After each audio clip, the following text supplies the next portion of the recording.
Takže dobrý deň, prajem ešte raz. Vítam vás tu po prestávke na kavičku a verím, že ste sa občerstvili, že ste nabrali trošku kofeínu a energie na to, aby ste zvládli ďalšie prednášky. Naša prednáška bude o portáli vlastníkov, ale bude trošku netradičná. Ja som si pozvala našu pani konateľku Evku Plávalovú, aby nám do toho dala trošku dobrej energie a trošku nám to refreshla, občerstvila. A my túto prednášku pozrieme sa na ňu z pohľadu správcu a z pohľadu vlastníka. Čiže ja som ten správca. A ja budem vlastník, ktorý nevždy je spokojný s tým, čo dostane. Takže ideme sa na to pozrieť, čo by som ja chcela od portálu vlastníkov, keď mi niekto povie, že nejaké takéto riešenie existuje. A celkom je dobré, že je vás tu tak málo, lebo máme pre vás nejaké darčeky. A čím menej ľudí, tým viacej šance získať darček. Poď ešte ku mne. Dobre, tak idem Ja ako vlastníčka, zaujímajú ma oznamy, chcem si čítať, čo sa deje, chcem byť informovaná a portál vlastníkov nám ponúka všetky dokumenty na jednom mieste. Čo na to hovorí správca? No, viete, prečo sme my vlastne spravili portál vlastníkov? Ono vlastne je to taká trošku slovná prešmička, alebo trošku reklama. Ono to nie je portál vlastníkov. On to je portál pre správcu. Lebo vlastne my, správcovia, ho používame viacej ako vlastníci. A mám prvú otázku. Musím si toto trošku zobrať asi k sebe. Tipnite si, kedy sme spustili v našej spoločnosti prvý portál vlastníkov. Rok. Stačí mi rok. No? 2002. To je moc skoro. To je zase moc neskoro. To je... menej. Menej. To je trošku skoro. 1900. Nie, 1900, nie. To nie. Kto povedal 12? Naša krásna asistentka vám odovzdáva darček. Je to, priznám sa, je to nami robené kalvados, hrozno. Grapa, čiže niečo vypálené z hrozna, naozaj čisté do bručke. A poviem vám, prvý súbor sme nahrali na portál vlastníkov 1. marca 2012. Neurobili sme to preto, že je písomné hlasovanie, neurobili sme to preto, že je to treba pre vlastníkov, ale urobili sme to preto, že to potrebujeme my. Lebo my potrebujeme vidieť, čo tam je, a samozrejme vlastníci tiež, no ale... s tým, že potom v roku 2017 sme ten portál trošku prerobili, pretože sa zmenilo GDPR, zmenili sa všelijaké softverové základy a podobne. A od roku 2018 máme portál v tom dnešnom znení, s tým, že samozrejme sústavne ten portál sa zlepšuje, opravuje sa GDPR, softverové veci sa tam dávajú na takú úroveň, aby to spĺňalo súčasné užívateľské aj softverové požiadavky. Aj hackerské samozrejme. Ešte... Poviem, že nikdy nehovor nikdy, ale do dneska nám ho ešte nikto nesundal. Poviem pravdu a teda hackerských útokov na iné stránky máme dostatočne. Takže asi takto. Ja pokračujem. Ako ty ako vlastník, no? Čo sa ti Ja ako vlastník zatiaľ som veľmi spokojná, že mám tam oznamy. Ja by som tam chcela tie oznamy aj ďalej do histórie a pozerám na portál vlastníkov a vidím, že áno, je tam archív uložené podľa rokov, dlhodobo uchovávané. A ako to máte vy, správcovia, urobené, aby ja som tam videla veci, ktoré sú staršie, povedzme, ako 5 rokov? Od roku 2012, odkedy fungujeme, tam napríklad vidí vlastník bankové výpisy. Všetky sú tam. Cenové ponuky, aj tie staršie sú tam, nedávame ich preč. Zmluva o výkone správy, napríklad zmluva na bankový účet, zmluva ŠFRB, môže byť z akéhokoľvek roku, vlastník ju tam vidí. Tu mám druhú otázku. Tipnite si, koľko máme súborov, včera sme to pozerali na portáli vlastníkov nahratých. No, veľa, áno, ale koľko? O, ty vieš, nie, toto... No, povedzte, tipnite si. Koľko? 5? Málo. Je to trošku viac, ale akceptujem to. Včera to bolo 48 357 súborov. Šarmantná asistentka, prosím, daj. Čiže do dnešného dňa je to toľko, teda dneska už je to zase viacej a ten portál vlastníkov je funkčný, stojí, není s ním problém, vieme tam nájsť akýkoľvek súbor, pretože sú rozdelené do sekcií, aby sme vedeli prehľadne sa v tom orientovať. No ja ako vlastníčka som si naštudovala, že je tu legislatívna požiadavka, aby som mohla písomne hlasovať v elektronickej podobe.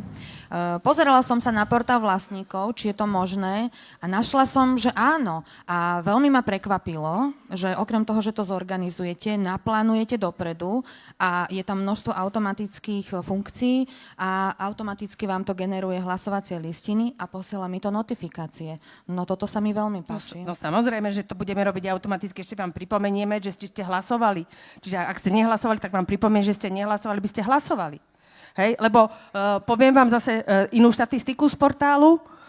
Až 75% ľudí, ktorí prídu na portál, ktorí sú zaregistrovaní, si príde na portál len preto, že mu pošleme nejakú notifikáciu, informácií o písomnom hlasovaní, schôdzi vlastníkov alebo o čomkoľvek.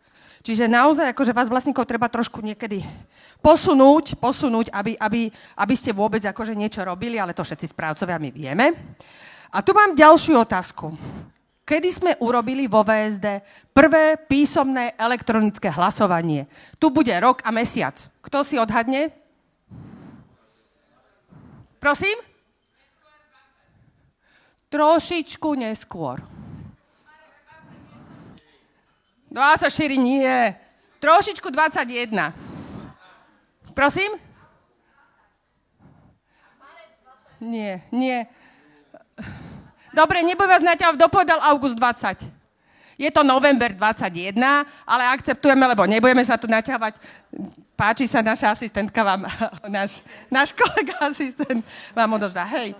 V novembri 21 sme urobili prvé elektronické hlasovanie, prakticky okamžite, jak začal pandemický zákon, sme zareagovali, dorobili sme na portáli túto možnosť a odtedy, tipnite si, koľko sme odtedy spravili elektronických hlasovaní.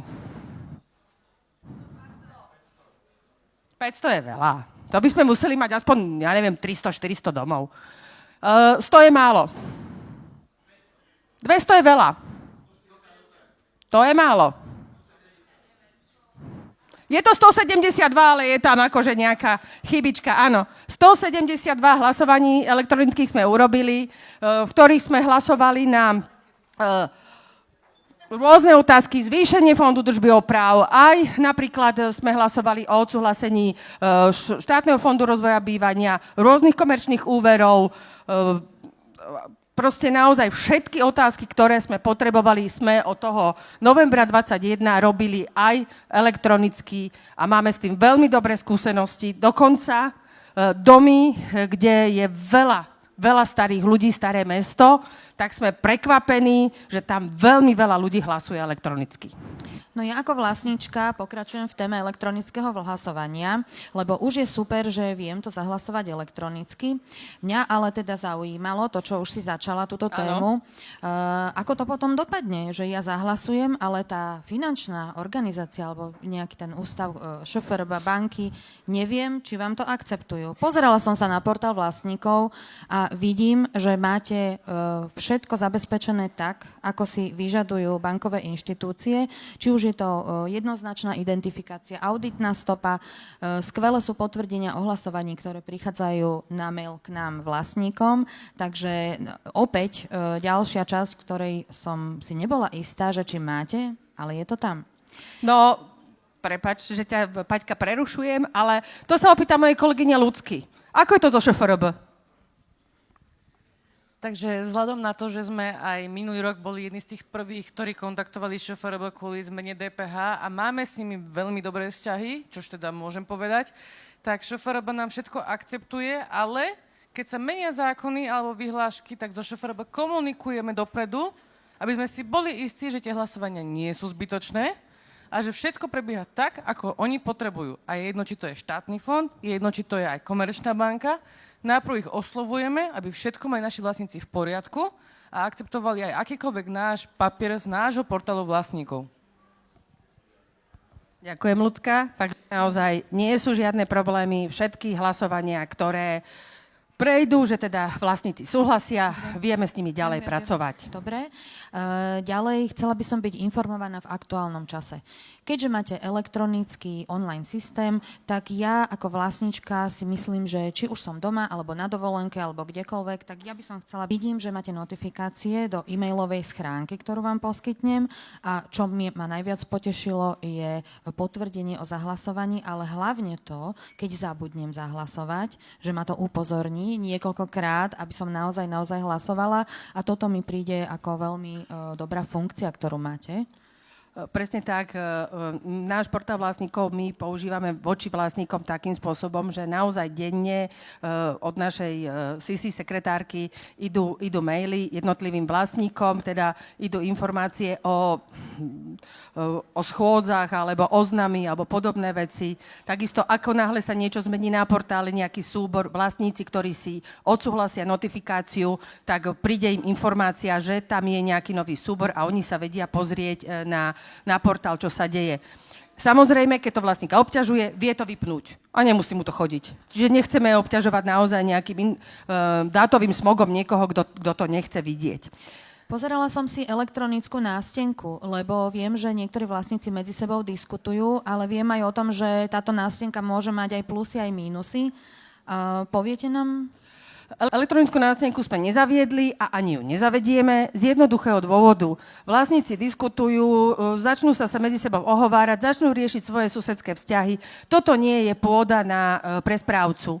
Verte mi, že keby vás chceli odvolať, tak si nájdu nejaké iné diskusné fórum, kde vás nadatňaša budú dohadovať sa o tomto. Čiže my nemáme aktívne diskusné fórum, pretože sme sa rozhodli, že to nie je efektívne pre správcu. Ale samozrejme, vlastník môže nahlásiť, má tam sekciu chcem nahlásiť, môže nahlásiť poruchu, osobomesiace, prakticky všetko, vyžiadať si konto vlastníka, vyžiadať si vyúčtovanie, čokoľvek, čo chce. Vlastník si to tam napíše, chcem nahlásiť a my mu to samozrejme pošleme. No viem si to predstaviť, keď sledujem diskusie na rôznych sociálnych sieťach, že asi nie je ľahké to potom držať tomu opraty. Pozeral som sa aj na to konto vlastníka, je to úplne skvelé, že viem ja aj komunikovať s vami, pozriem sa, čo vy ponúkate, oznamy a všetky dokumenty a zase spätne ja viem s vami komunikovať a nahlasovať podklady k vyúčtovaniam a tak ďalej. Ja by som ešte jednu vec povedala. Ja som na začiatku povedala, že to je síce portál vlastníkov, ale to portál pre správcu. Tento portál nie je robený primárne preto, aby vlastníci si tam našli nejaké veci, aktuálne konto, ktoré keď náhodou neprejde platba, už budú naháňať, že tam nejaká platba nie je a podobné veci. Tento portál je pre správcov. Že správca, keď príde na schôdzu a vlastník mu povie, príde tá teta Helenka, ale vy nemáte žiadne cenové ponuky, vy nič nerobíte, pán správca. A čo urobí správca? Otvorí si telefón a povie, teta Helenka, ale predminulý rok sme urobili, tu sú 3 ponuky na zateplenie, minulý rok sú 2 ponuky a tuto vidím, že tie 3 a 2 minulý rok sú už updateované tento rok na nové. Čiže správca vidí na tom portáli informácie o tom dome, vidí ponuky, vidí zmluvu o výkone správy, vidí nájomné zmluvy a podobné veci. Čiže málo kedy správcu niekto dobehne, že ale vy to neviete. Hej? Vieme, pozrieme do portálu a vieme. A ešte by som chcela povedať jednu k tým elektronicko-písomným hlasovaniam. Máme jeden taký zvláštne veľký dom, že 538 zmluv a mali sme tam elektronické hlasovanie aj s písomným. Jarka, koľko ti trvalo urobiť zápis? 2 hodiny, hej? Čiže akože je to urobené naozaj tak, aby to bolo pre nás efektívne. Je tam toľko elektroniky, aby to bolo pre nás efektívne. A posledná otázka. Tipnite si, koľko našich klientov je zaregistrovaných na portáli v percentách. To je veľa. To je zase málo. Koľko? A to je zase už tiež veľa. Koľko? Je to 50, ale je to niečo 50 viacej, takže páči sa, tu to bude. A z tých 50 skoro 95% má aj notifikácie. Takže je to naozaj Tento systém je spravený tak, aby hlavne pomáhal nám, správcom. Aby my, správcovia, sme tam mali informácie, samozrejme aj vlastníci, ale je hodne, veľmi, veľmi smerovaný na správcov. A koncom, mám ešte minútku, super, takže to ešte viem povedať. A nakoniec vám ešte predstavím jednu vec, ktorú vlastne začneme predstavovať až teraz, pretože správcovia majú obrovské množstvo revízií, kontrol, potrebujú kontakty na vlastníkov, poradte mi ešte, čo potrebujeme také, čo máme, odberné miesta, ide správca na dom a nemôže si pamätať, či ten dom má úver a koľko úverov a aké úvery. Tak na tieto veci chystáme novú aplikáciu, ktorá sa volá Informačný systém domov. A keď prídete k nám na stánok, tak ja vám to pekne, krásne povysvetľujem, čo to je. Naši správcovia to už používajú asi denne, hej? Hej, a je to, to vidíte, toto kolega ma časuje. Naši správcovia to používajú, sú s tým veľmi spokojní. Takže veľmi radi vás uvidíme na stánku, veľmi rada vám povysvetľujem. Tento systém je urobený nie preto, že chceme niečo niekde urobiť, predať alebo niečo robiť. Je to systém pre nás, ktorý vám ponúkame na to, aby ste si uľahčili život. Ďakujem krásne za pozornosť. Ďakujeme.